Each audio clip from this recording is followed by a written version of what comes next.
left my big toe. What are you doing? Being your first. Après mes succès lors de précédents rodéos, j'ai repris confiance. Je suis allé voir Atkins pour lui dire que je voulais participer aux épreuves de Bron Riding. Atkins savait parfaitement à quel point ce sport était dangereux, mais je ne voulais entendre aucun avertissement.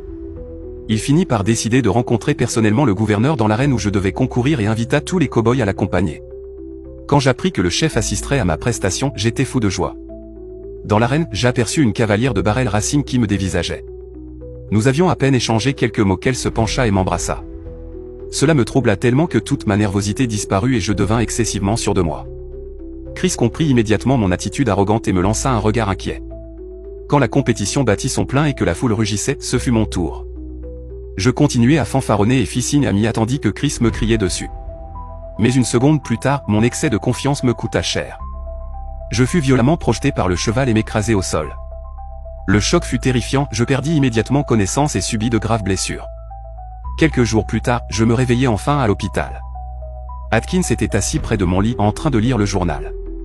Plusieurs fractures et une sévère commotion cérébrale furent le diagnostic. Mes faibles revenus ne suffiraient jamais à payer les soins. Atkins aurait pu partir, après tout il m'avait prévenu. Mais mon père m'avait confié à lui, alors Atkins promit de prendre tous les frais en charge à une seule condition.